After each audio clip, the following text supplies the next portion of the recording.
కూటమి ప్రభుత్వంలో ఉన్న చంద్రబాబు నాయుడుకి గాని పవన్ కళ్యాణ్ గారికి గాని అలాగే హోంమంత్రి అనిత గారికి చీమ కుట్టినట్టయినా లేకపోవడం దురదృష్టకరం.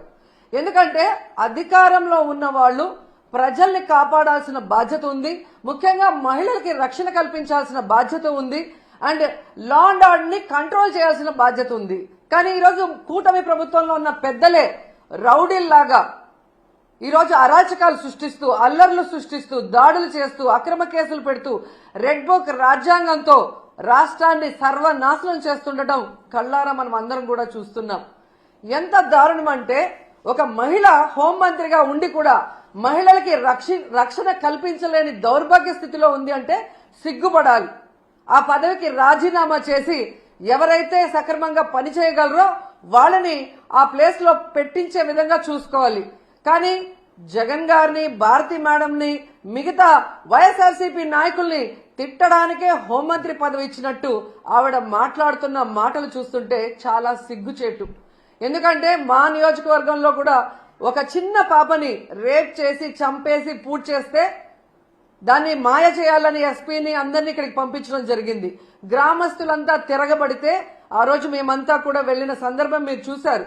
అప్పుడు విధిలేక అక్కడికి వచ్చి డబ్బులు ఇచ్చేసి చేతులు దులుపుకొని వెళ్ళిందే తప్ప ఇక మీదట ఇలాంటివి జరగకుండా కఠినతరంగా మరి శిక్షలు అమలు చేస్తాం, తప్పు చేసిన వాడు ఎంతటి వాడైనా వదిలిపెట్టము అన్నట్టుగా ఆవిడ ముందుకు వెళ్లాల్సింది పోయి అప్పటి నుంచి ఇంకా ఎక్కువ అవుతూ పోతున్నాయి.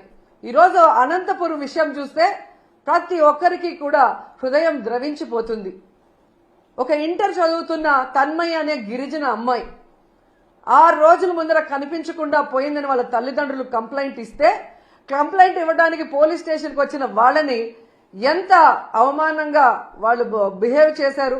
ఆ కేసును ఎందుకు పట్టించుకోకుండా అలా పడేయటం వల్లే 6 రోజుల తర్వాత ఆ అమ్మాయి శవమై దొరికింది. అలాగే మీరు చూస్తే పరిటాల సునీత గారి ఒక మహిళ, ఆవిడ నియోజకవర్గంలో ఒక మైనర్ బాలికని 14 మంది తెలుగుదేశం పార్టీ వాళ్ళు కంటిన్యూస్ గా రేప్ చేసుకుంటూ ఉంటే సాక్షి టీవీ, సాక్షి ఛానల్ దాన్ని బయట పెట్టింది. వాళ్ళని అరెస్ట్ చేయకుండా ఈరోజు ఆ కుటుంబం మొత్తం ఆ ఊరు వదిలేసి వెళ్లే పరిస్థితి ఏర్పడింది. ఆడపిల్ల ప్రాణాలు తీయటం, మానాలు తీయటం వీళ్ళకి సహజమైపోయింది. దానికి హోంమంత్రి గారు అండగా నిలబడటం అనేది సిగ్గుచేటు. ఇవన్నీ జరుగుతుంటే ఎక్కడ తమ తప్పులు బయటపడతాయో అని ఈరోజు వాళ్ళు చేస్తున్న డైవర్షన్ పాలిటిక్స్ మనం ఒకసారి గమనించాలి. ఎందుకంటే ఇదే పవన్ కళ్యాణ్ గారు అధికారంలో రావటానికి ముందు మహిళలకి నేను అండగా ఉంటాను, మహిళలకి ఇబ్బందికరమైన ఏవి చేసినా ప్రభుత్వాన్ని నిలదీస్తాను, తప్పు చేసిన వారిని శిక్షిస్తానని మాట్లాడిన పవన్ కళ్యాణ్ గారు ఈ రాష్ట్రంలో ఎక్కడ మహిళలకు అన్యాయం జరిగినా ఈ రోజుటి వరకు నోరు తెరవలేదు. తప్పు చేసిన వాడిని శిక్షించమని ప్రభుత్వం మీద ఒత్తిడి తీసుకురాలేదు. అది అనంతపురం అయినా, పిఠాపురం అయినా, తిరుపతి అయినా, అమరావతి అయినా, ఎక్కడ ఏ మహిళకు అన్యాయం జరిగినా ఆయన పట్టించుకోకపోవడం రాష్ట్రంలో ఉన్న మహిళలందరూ కూడా గమనించాలని ఈ సందర్భంగా తెలియజేసుకుంటున్నారు. హోంమంత్రి గారుగా తన అధికారాన్ని ఉపయోగించి ఆడవాళ్ళని కాపాడాల్సిన అనిత గారేమో నా దగ్గర లాఠీ ఉందా, నా భుజాన గన్నుందా, నేనేం చేయగలను అని మాట్లాడిన గొప్ప వ్యక్తి. అలాంటప్పుడు మీకు చేత కాకపోతే మీరు ఫెయిల్యూర్ హోంమంత్రి అని తెలిసినప్పుడు ఎందుకు పక్కకి తప్పుకోవటం లేదు? ఈరోజు డైవర్షన్ పాలిటిక్స్ లో రెడ్ బుక్ రాజ్యాంగం అంటూ పోలీసుల్ని కేవలం వైఎస్ఆర్ కాంగ్రెస్ పార్టీలో ఉన్న నాయకులకి, సింపథైజర్స్ కి తప్పుడు కేసులు పెట్టి వాళ్ళని అరెస్ట్ చేయించి వాళ్ళ జీవితాలు నాశనం చేయడానికే ఉపయోగిస్తున్నారు కదా. నిన్నైతే మరీ ఘోరమైన విషయం. అసలు ఇది రెడ్ బుక్ రాజ్యాంగానికి పరాకాష్ట. కొమ్మినేని శ్రీనివాసరావు గారు అంటే చేతులెత్తి నమస్కరిస్తారు. అంత గొప్ప జర్నలిస్ట్. 70 ఏళ్ల వయసులో ఆయన మీద ఎస్సీ ఎస్టీ తప్పుడు కేసు పెట్టి ఈరోజు హైదరాబాద్ నుంచి ఎలా మీరు తీసుకొచ్చారో ఈ రాష్ట్ర ప్రజలందరూ కూడా గమనిస్తున్నారు. దీని గురించి మనం నిజంగా చాలా క్లియర్ కట్ గా మాట్లాడుకోవాల్సిన అవసరం ఉంది. ఆంధ్రప్రదేశ్లో ఈరోజు ఎవ్రీ మార్నింగ్ అన్ని పేపర్లో ఉన్న హెడ్లైన్స్ ని డిస్కస్ చేసే క్రమంలో అమరావతిలో ఏ విధంగా రైతుల దగ్గర ఇప్పటికే 50,000 ఎకరాలు లాక్కొని వాళ్ళకి ఇంతవరకు ఏం చేయకుండా ఇంకా 50,000 ఎకరాలు దోచుకొని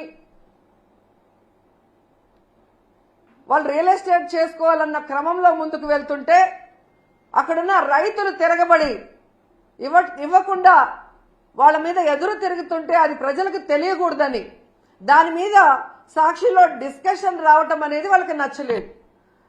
ఇక్కడ ఇంకొకటి ఏంటంటే ఆ డిస్కషన్లో ఒక జర్నలిస్ట్ డిస్కషన్కు వచ్చిన ఒక జర్నలిస్టు ఒక మాట ఏదో మాట్లాడారని దాన్ని ఆ క్షణంలోనే కొమ్మినేని గారు ఖండించారు.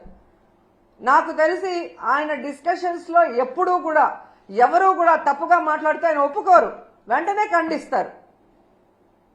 అలాంటి గొప్ప వ్యక్తిని ఈరోజు ఎవరో మాట్లాడిన దానికి తన తప్పు చేయకపోయినా క్షమాపణ కోరిన కొమ్మినేని శ్రీనివాస్ గారిని అరెస్ట్ చేసి సంబంధమే లేకుండా ఎస్సీ ఎస్టీ కేసు పెట్టి ఈరోజు జగన్ గారు భారతమ్మ క్షమాపణ చెప్పాలి అని చంద్రబాబు నాయుడు, లోకేష్, హోంమంత్రి అనిత గారు డిమాండ్ చేయడం చూస్తుంటే ఈ రాష్ట్ర ప్రజలకి నవ్వాలా ఏడవాలా అర్థం కాలేదు.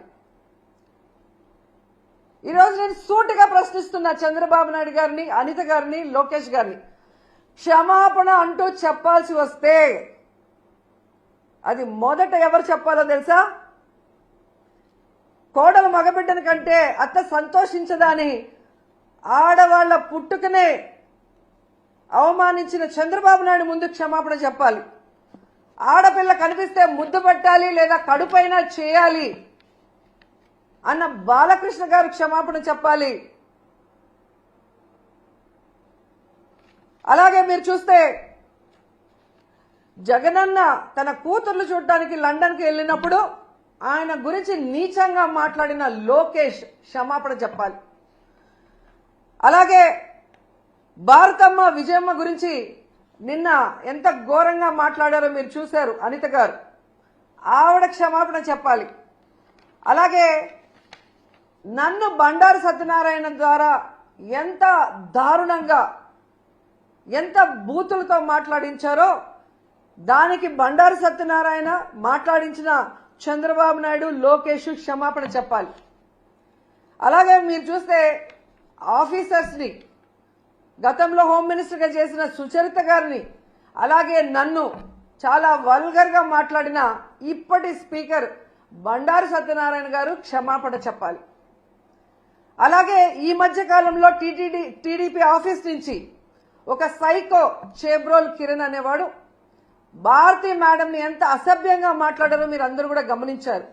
మరి టీడీపీ ఆఫీసులో అతనితో మాట్లాడించిన చంద్రబాబు నాయుడిని, లోకేష్ని క్షమాపణ చెప్పాలి, వాళ్ళ మీద కేసులు కూడా పెట్టాలి అంత ఘోరంగా మాట్లాడినందుకు. నిన్న మీరు చూస్తే మూర్తి గారి డిబేట్లో సంబంధమే లేకుండా రేణుకా చౌదరి గారు ఎంత అడ్డదిడ్డంగా మాట్లాడుతుందో మనం గమనించాం. మరి ఆవిడ మీద ఎందుకు కేసు పెట్టలేదు? మూర్తి గారి మీద ఎందుకు కేసు పెట్టలేదు? ఎందుకు బిఆర్ నాయుడు గారు క్షమాపణ చెప్పలేదని నేను అడుగుతున్నాను.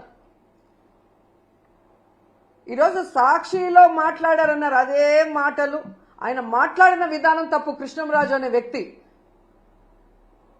కానీ అదే వార్తలు టైమ్స్ ఆఫ్ ఇండియాలో వచ్చాయి, అదే న్యూస్ ఈటీవీలో వచ్చింది. మరి వాళ్ళ ఆఫీసుల మీద ఎందుకు దాడులు జరగలేదు? వాళ్ళ మీద ఎందుకు కేసులు పెట్టలేదు? కేవలం సాక్షి మీద ఎందుకు దాడులు చేస్తున్నారు? అలాగే ఎందుకు సాక్షిలో మాత్రమే ఈరోజు కొమ్మినేని గారి మీద తప్పుడు కేసు పెట్టి అరెస్ట్ చేశారని నేను అడుగుతున్నాను. ఎందుకంటే కొమ్మినేని గారి మీద ఎప్పటి నుంచో లోకేష్కి, చంద్రబాబు నాయుడికి కక్ష. గతంలో అమరావతి భూములు, 3 పంటల భూములు దోచుకొని రియల్ ఎస్టేట్ చేస్తున్నారన్న క్రమంలో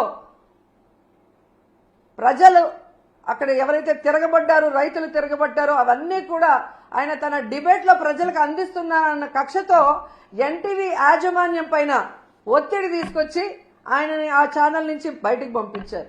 అక్కడి నుంచి వేరే ఏ ఛానల్లో ఆయన వెళ్ళినా అక్కడ రానికుండా గేట్లు వేయించారు.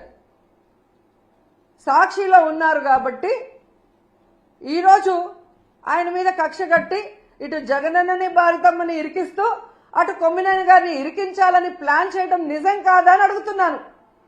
ఎందుకంటే ఈ డిస్కషన్ జరిగింది జూన్ 6వ తేదీ. ఆ రోజంతా ఎవ్వరూ మాట్లాడలేదు.